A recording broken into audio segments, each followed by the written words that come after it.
And you have a talk here about open source tools and data, Yeah, right? that's right. So tell us a little bit, like what is it about? Yeah, so this talk was a bit kind of about me trying to play around with frameworks and and data, and I wanted to use something that I can process that some of the public data APIs that are provided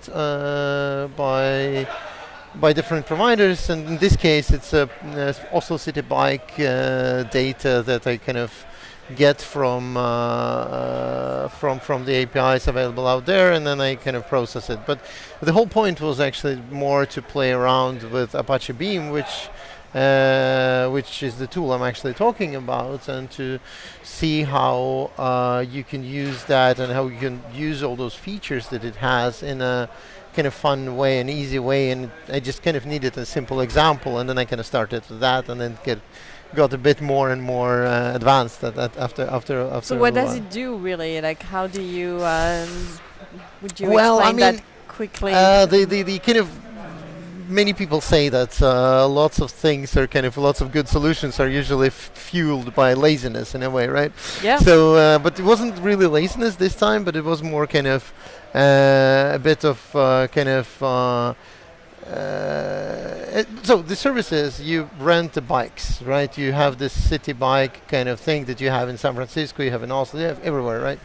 And then the thing is that usually it's kind of hard to get hold of them because either the rack of the bikes is empty or it's too full where you cannot park your bike. And then the APIs provide just the real-time data. So you don't have any historical data, you don't have any kind of trends or anything, at least not available publicly.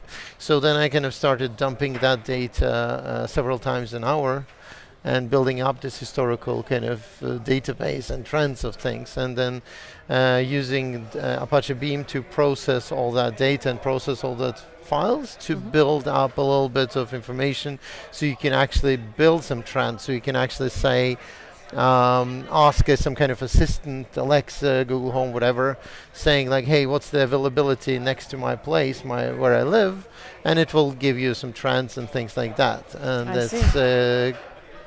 that was a kind of fun project to play around with and to get to know Apache Beam and how to build pipelines and how to process data, and then you merge data like from different pipelines together, and then, well, I see. So different sources, basically. yes, so different sources, putting it together, enriching one source with some other metadata, some other stuff.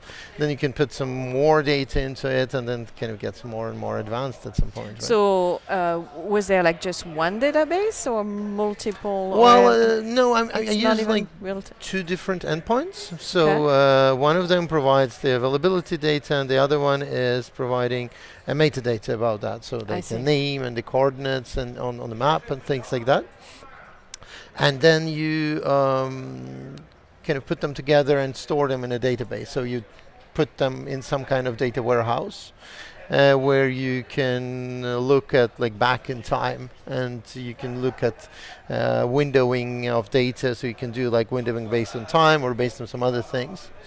And then you can get trends. So then you can say, well, you know, there are 3 bikes available, but the availability is going to go up.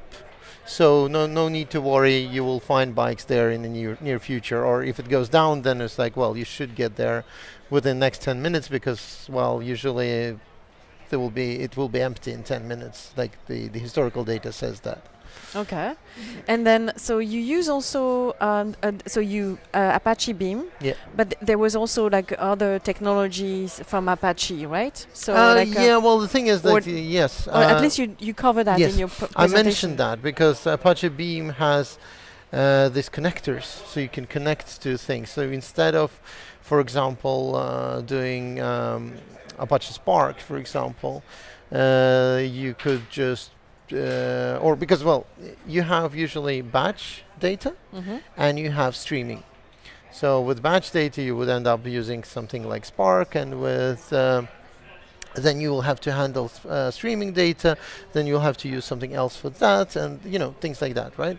But here, the cool thing is that you can kind of consolidate all that in one tool, and then Apache Beam would have connectors to all the other ones, and then you can use it to store your data. I mean, if you have too much data, you can put it in like in Hadoop and stuff like that, and if not, then you can store it in some kind of cloud solution, whichever provider it is. It doesn't really matter. So they have like different connectors developed ready for you.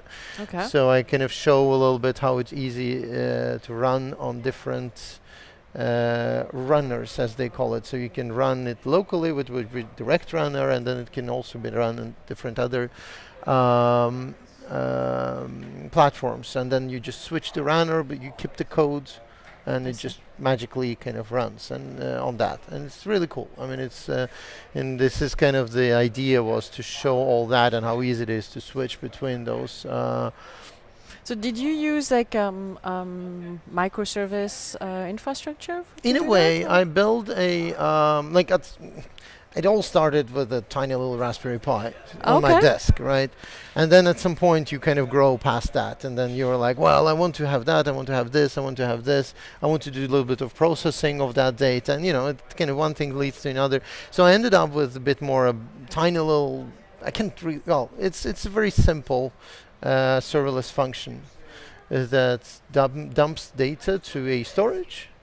And then I run the job of Apache Beam to kind of parse and read and transform that data and store that into a more database-like solution. But I can also dump it to files. But then, it's a bit easier to query and things when it's stored in something that you can do SQL and trends and stuff like that. So what were some of the surprises or big challenges that you thought that were like more typical for that use case? For me, like the first surprise was how easy it was. Okay. Because I was in the beginning, I was just having this feeling that I must be doing something wrong because, it just works. And I was like, where's the catch? What is going to happen? I mean, why is it actually working? It's like when your code runs on the first try, you're like, there must be something wrong there, right? So, that was this thing, but it actually was no catch there. But then on a little bit kind of, the downside is that it takes a little bit of time to get used to that. So that was one of the kind of motivations that also to use a simple example as this API that was provided, because it would have like this API has two endpoints. One, just as I told you, it has metadata, and the other one has right now at this moment availability for stations. So it's very easy. So then I was using that API to actually learn Apache Beam, because it has a bit of terms and things like that, and it's pretty well documented. It describes all those terms and all the kind of concepts that they have and everything, but still it's a bit kind of uphill battle to learn in the beginning. But then when you have something very simple, you play around with that and you're like, yeah, okay, now I get the point. So what was again the API that you use? That was the City Bike API. Okay. So Go ahead. So I was kind of kept all that just to that, because it gives you a pretty well story for yourself. So you kind of feel that you're doing actually something useful and not just playing around with random data. Cool. And also you can do fun things, right? You can build your own assistant kind of service and things like that with that as well. And also, it's a fun showcase, right? And then, Yeah, so you traditionally, I think you are a Java developer, right? By training. Yes. So, and often, Java developers are not too familiar with data or how data are managed. So was that a learning curve for you, or how did No, not for me. I mean, I worked quite a bit with data, so I guess that part wasn't really that hard, I guess. But for me, it was a bit more challenging to get this mental model of how things are built, which you get. It's much more natural for people doing a lot of functional programming, but if you don't do it very often and very much, it's like it's a bit of a learning curve. It's not really super complicated, but you have to work a little bit to twist your kind of brain and mental model to fit that thing. And so that was a little bit of a challenge because the Apache Beam has this thing of pardues, so it's like parallel dues. So it, well, does things in parallel, right? But then you have to write your code in that way that it actually is able to do things in parallel. For example, for instance, I have those files with data that I dump 4 times an hour. Those files can be easily processed in parallel because they don't have like data that is split in different files and everything. So it's usually maybe 1 day or maybe 1 hour in one file. So then you can just parallelize that as much as you want. But there are some other data that might be harder to parallelize, right? So yeah, that was a little bit challenging to get that mental model running. But after a while, it was very easy and fun, really. Cool. And it's like, and you see things working, and you're just amazed by that, right? That's great. Cool. Well, thank you. I mean, for stopping by and thank you for having me. Thank you.